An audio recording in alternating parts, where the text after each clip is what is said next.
আগতে বেচব লামসক মংরেস যে শিক্ষা সমাজ শ্রী রাবাল হেমেন্দ্র কুমারকে ওনার মূল্যবান বক্তব্য রাখার সম্মান 2024 জানাতে পেরে প্রতি বালিকা বিদ্যালয়ের হোস্টেলের ছাত্রছাত্রীদের তিনি 1979 সালে 22 মার্চ থেকে সহ ফেব্রুয়ারি মাসে প্রধান শিক্ষিকা হিসেবে অবসর গ্রহণ করেন। ঊনকোটি জেলার বিভিন্ন ধর্মীয় ও সামাজিক কাজ বা উপপ্রান্তের সৎসঙ্গ প্রমুখ উপপ্রান্তের সহ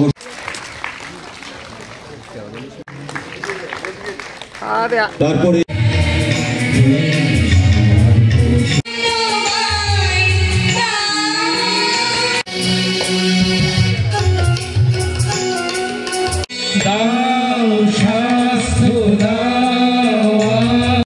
বিস্তারিত আলোচনা হয়েছে।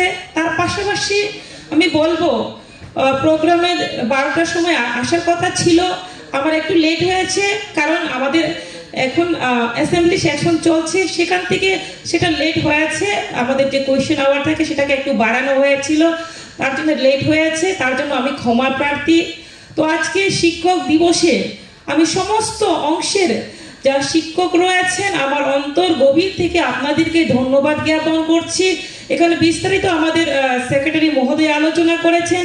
এখানে আমাদের শিক্ষা দপ্তরের বিভিন্ন আধিকারিকগণ সেক্রেটারি থেকে শুরু করে আপনারা এখানে উপস্থিত হয়েছেন। একটাই লক্ষ্য যে আগামী প্রজন্মকে কিভাবে আপনাদের শিক্ষার মাধ্যমে আপনাদের যে নীতি আদর্শ সেই আদর্শকে পাথেয় করে আমরা সকলেই মিলে আপনাদের সহযোগিতায় যে নতুন প্রজন্মকে কিভাবে আরো শিক্ষার ক্ষেত্রে বিভিন্ন দিক থেকে আমরা প্রত্যেকেই যাতে ত্রিপুরা রাজ্য থেকে এগিয়ে যেতে পারে ছেলে মেয়েরা, সেই লক্ষ্যে আপনারা কাজ করবেন এবং আমরা প্রত্যেকেই সহযোগিতা করব।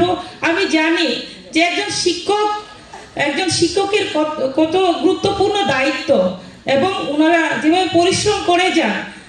প্রত্যেকটা ছাত্রই আমরা ছোটবেলায় আমরা নিজেরাও ছাত্র ছিলাম এবং কোনো একটা ছাত্র শিক্ষক ছাড়া শিক্ষায় শিক্ষিত হতে পারে না, তার জন্য আমাদের শিক্ষকের প্রয়োজন।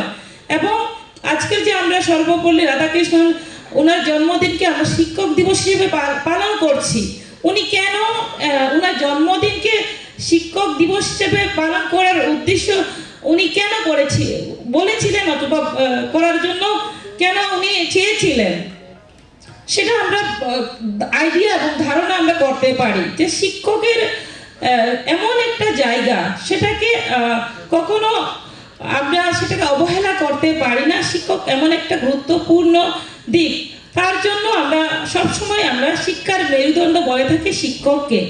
তো আজকে আপনারা যেভাবে আপনারা স্কুল প্রাঙ্গণে হোক, কলেজ প্রাঙ্গণে হোক, ইউনিভার্সিটি প্রাঙ্গণে হোক, সমস্ত জায়গাতে আপনারা শিক্ষা দান করে যাচ্ছেন এবং তার মাধ্যমে যে আমাদের ত্রিপুরা রাজ্য এবং ভারতবর্ষ যেভাবে এগিয়ে যাচ্ছে, আমি আশাবাদী আপনাদের যেভাবে আপনারা শিক্ষা দান করে যাচ্ছেন আগামী দিনে ত্রিপুরা রাজ্য থেকে আমাদের ত্রিপুরা রাজ্যের ছেলে মেয়েরা আরো সুনাম করবে, শিক্ষার ক্ষেত্রে হোক, সমস্ত দিক থেকে আমি আশাবাদী যে শিক্ষার পাশাপাশি আমাদের যে খেলাধুলা দিক রয়েছে, বিভিন্ন দিকগুলো রয়েছে, সেই দিকেও আমরা এগিয়ে যেতে পারবো।